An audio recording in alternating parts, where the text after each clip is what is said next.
नमस्कार दोस्तों, आज हम विज्ञान के एक विशेष टॉपिक के साथ आप लोगों के सामने उपस्थित हुए हैं। उस टॉपिक का नाम है प्रकाश, जिसे इंग्लिश में लाइट बोलते हैं और इसकी इस जगत में बहुत अहम भूमिका है। क्या भूमिका है? जैसे पूछा जाता व्हाट इज लाइट या प्रकाश क्या है, तो जानते हुए व्यक्ति इसको परिभाषित करने में, इसके बारे में आपको कठिनाई अगर हो रही है तो आज के बाद नहीं होगी, ध्यान से इसको देखिएगा। देखिए प्रकाश क्या है, प्रकाश है क्या।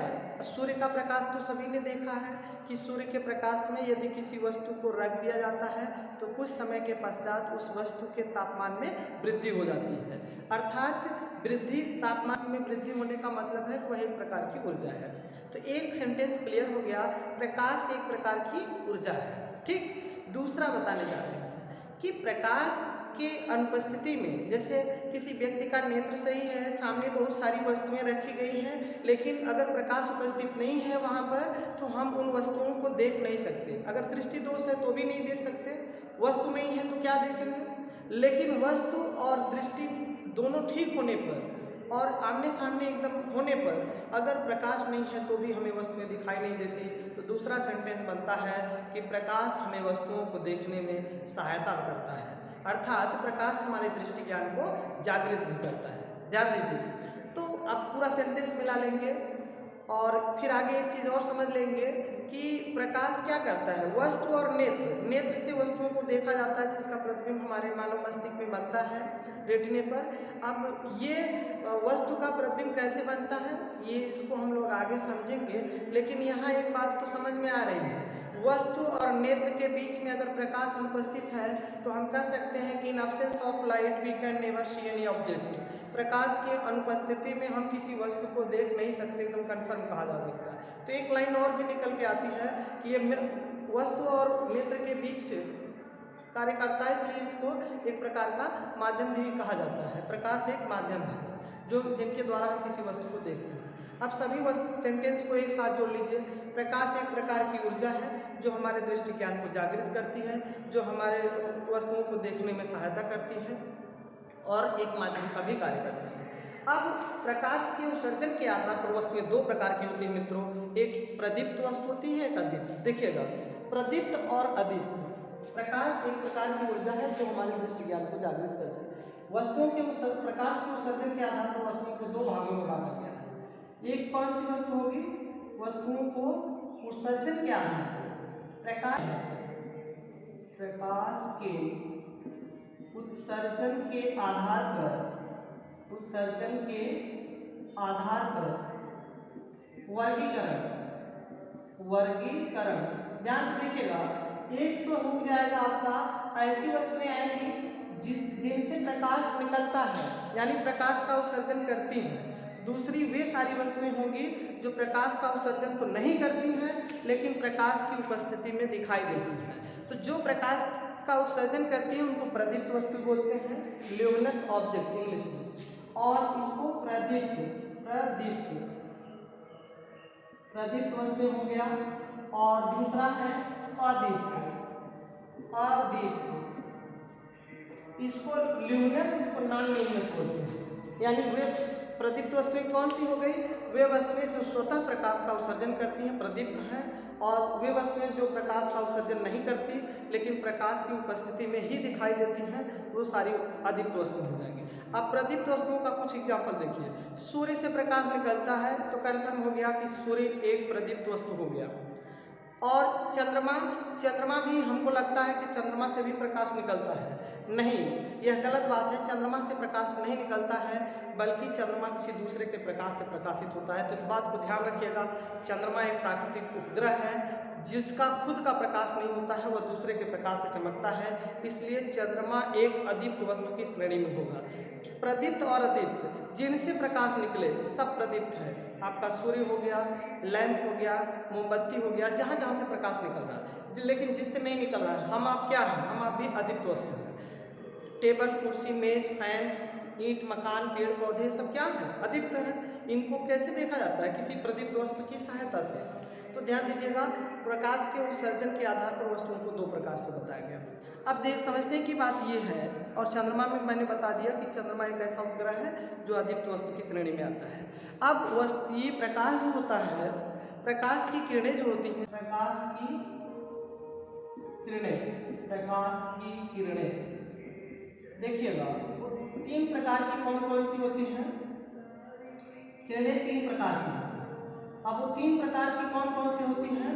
एक हो गया, इसको बोलते हैं बीम ऑफ रेज। एक हो गया आपका अभिसारी प्रकाश किरण पुंज, प्रकाश की किरणें या प्रकाश की किरण पुंज, अभिसारी प्रकाश किरण पुंज।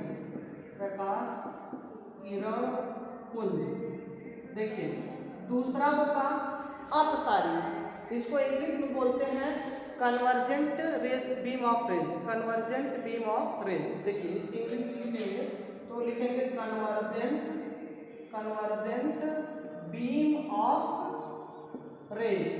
देखिए बीम ऑफ रेज। दूसरा होगा अपसारी प्रकाश किरण पुंज। अपसारी का मतलब उठना होता है, तो अभी क्लियर करते हैं, पहले नामकरण कर लें। अपसारी प्रकाश किरण पुंज। और तीसरा होता है समांतर प्रकाश किरण पुंज। ध्यान से देखिएगा, एकदम समझ में आ ही जाएगा कितनी प्रकार की, how many types of beam of rays. तो 3 टाइप्स की हो गई। पहला हो गया कन्वर्जेंट, उसी प्रकार से दूसरे को डाइवर्जेंट और तीसरे को पैरेलल बीम ऑफ रेज बोलते हैं। तो देखिए डाइवर्जेंट बीम ऑफ रेज क्या है? डाइवर्जेंट बीम ऑफ रेज और इसको बोलेंगे पैरेलल बीम ऑफ रेज। देखिए इसको एक चित्र के माध्यम से तीनों समझेंगे। अभिसारी प्रकाश किरण पुंज क्या है, अपसारी क्या है और समांतर क्या है। अभिसारी, अपसारी और समांतर तीनों को बारी बारी से समझेंगे। इसको कन्वर्जेंट बोलते हैं, इसको डाइवर्जेंट, इसको पैरेलल बोलते हैं। तो समझने की बात ये है कि कन्वर्जेंट बीम ऑफ रेज क्या है। ये एक किसी अलग अलग दिशाओं से आकर के किसी एक बिंदु पर कन्वर्ज होती है, यानी एक बिंदु पर मिलती है। दूसरा हिंदी का शब्द है अपसारी, अब मतलब उठना। ये ठीक विपरीत है, किसी एक बिंदु से निकल करके हर दिशा में क्या होती है, फैलती है। तो इसको आप अपसारी प्रकाश किरण पुंज बोलते हैं। तीसरा, नाम से काम क्लियर है, समांतर प्रकाश किरण पुंज का अर्थ हुआ कि ये प्रकाश किरणें, ये बीम ऑफ रेज में जितनी भी रेज होती हैं सब एक दूसरे के समांतर होती हैं। समांतर लाइन या समांतर किरणें, समांतर लाइन की एक कंडीशन होती है, उनके बीच की दूरी सदैव कांस्टेंट होती है, फिक्स होती है, स्थिर होती है, नियत होती है। तो वही चीज़ इसमें भी होगा। अगर फिगर के माध्यम से समझना चाहें तो देखिएगा, अभिसारी यानी पहला वाला देखिए, इसका फिगर देखिएगा। इसमें क्या होती है, हर दिशा से प्रकाश किरणें आ करके किसी एक बिंदु पर क्या होती है, केंद्रित होती है, इस बिंदु पर केंद्रित होती है। इसको कन्वर्जेंस बीम ऑफ रेज बोलते हैं, पहला। और ये दूसरा वाला क्या है, डाइवर्जेंस बीम ऑफ रेज, यानी डाइवर्स करती हैं, यानी इसी का ठीक विपरीत है। सभी दिशाओं से एक बिंदु पर केंद्रित होती हैं, यहाँ एक बिंदु से निकल करके सभी दिशाओं में फैल जाती हैं। यानी इसका फिगर इस प्रकार से होगा, पॉइंट बनाएंगे और इस प्रकार से इसको जो है दर्शाएंगे। देखिए ये हो गया। आपका तीसरा होगा parallel beam of rays. Parallel beam of rays में हर रेज एक दूसरे के पैरेलल चलती है और उसका फिगर इस प्रकार से होगा, कुछ ऐसे सभी किरणें जो हैं और इस प्रकार से जो है चलती हैं, समांतर है एक दूसरे। इसको पैरेलल बीम ऑफ रेज बोलते हैं। इन किरणों में जैसे अनंत पर कोई प्रकाशित वस्तु है, हम ये मानते हैं कि अनंत से जो भी प्रकाश किरणें आती हैं वे एक दूसरे के पैरेलल आती हैं। ठीक, ये यानी बीम ऑफ रेज, प्रकाश किरणें कितने प्रकार की होती हैं, प्रकाश किरणों, हाँ प्रकाश की किरणें के प्रकार। अब कितने प्रकार की होती थी उसको आपने देख लिया, 3 प्रकार का, तीनों के बारे में समझ लिया। कन्वर्ज मतलब एक बिंदु पर मिलती हैं, डाइवर्स मतलब एक बिंदु से निकल करके हर दिशा में फैलती हैं, और पैरेलल मतलब एक दूसरे के समांतर चल करके किसी वस्तु पर आपतित होती है। तो इतना ही समझिए। नेक्स्ट वीडियो में जो है हम कुछ और विशेष टॉपिक के साथ और बहुत इजी तरीके से समझाने का प्रयास करते हैं, और जिससे आप लोगों के समझ में आ जाए और अच्छे से समझाने का प्रयास करेंगे। अगर वीडियो अच्छा लगे तो लाइक शेयर अवश्य कीजिएगा।